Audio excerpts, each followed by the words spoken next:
Welcome to Francis Quilts, the site dedicated to the wonderful art of quilting, with a few other fun things thrown in as well. If you like what you see here, be sure to subscribe. Hey guys, welcome back to Francis Quilts. I wanted to give you a sneak peek of the next charity quilt that I'm going to be making using some more of those 6-inch squares that I've been working with over the last few months. It's going to be like this, just a very simple block with a 4.5-inch strip here and then the triangles on each of the corners. Now the question came up of how I was going to actually cut these strips that are right here. Because when I measured, I found out that the strip needed to be 11 inches long. So 11 inches like this, so that I could then have room to get those corners in. Now the thing that I started thinking about was, how did I want to cut those shapes? Did I want to cut 4.5-inch strips like this and then have to chop them into 11s? If I did that, I could only get 3 on each of the strips, and then I'd have a 9-inch left over. Then I could piece that with another one, but that was one more step to do. Or did I want to cut a strip that was 11.5 inches wide and then have those strips, 4.5-inch strips, coming across that 11 right there? They both basically yield the same thing, but I decided it would be easier to cut the 11-inch strip first. Now the question that came up was how was I going to cut an 11-inch strip when I didn't have a long ruler that was 11 inches wide? So that's what I want to show you today. Just give you some instructions about how you can cut a strip that is wider than your ruler. So here we are at the cutting table. These are the fabrics that I'm using that I need these strips out of.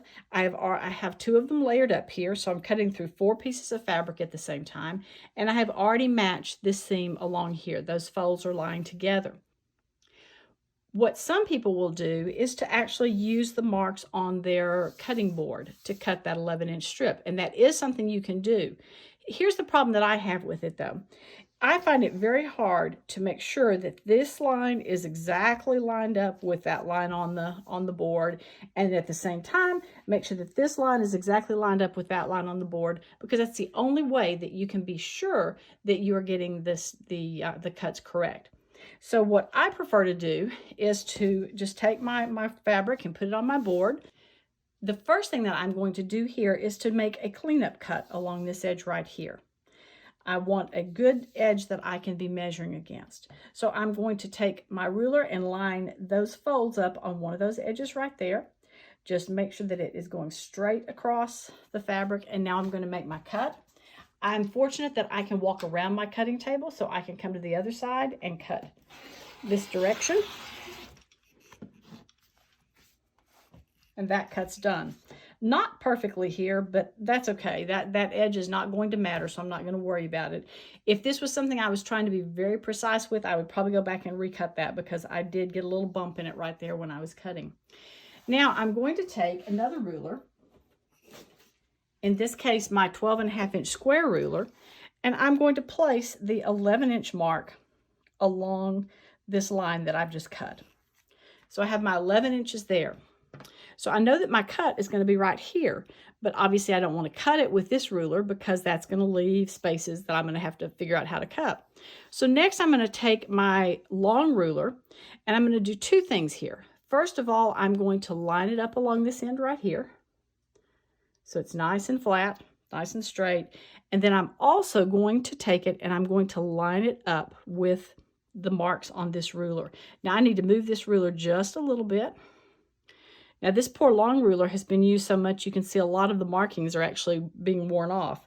But I can see that the 1 is lined up with the 17, the 3 is lined up with the 15, the 8's lined up with the 10.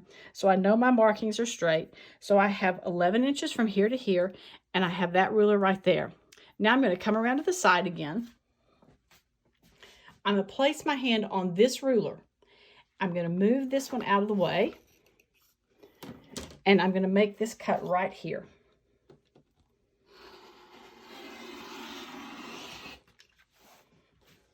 So now I'm set with 11 inches from here to here, and I can start making my 4.5-inch cuts, just like I would normally do.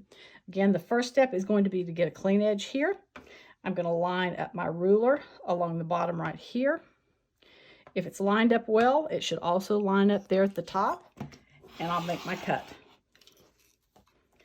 Now I can turn this fabric around.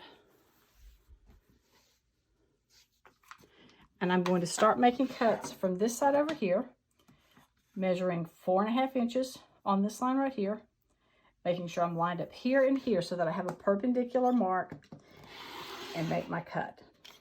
And I can keep working all the way across until I get all of those 4.5 inch strips cut. For me, that's much easier than making 4.5 inch strips going this way and then cutting them into 11 inch strips. Anyway, hope that helps a little bit. Well, that seemed easy enough. I hope you will stick with me as I make this little top. It's going to be fast and easy. And honestly, I just needed to get in and do some piecing. I've been quilting for so long, or not in my studio at all, and the thought of getting to do some piecing just drew me in here this morning. So thanks for watching, and we'll see you soon. Remember, if you like what you've seen, be sure to subscribe. You can also find my blog at francisquilts.com, and I'm on Facebook and Instagram at Francis Quilts, and on Pinterest at Francis Quilts 57. Hope to see you again soon.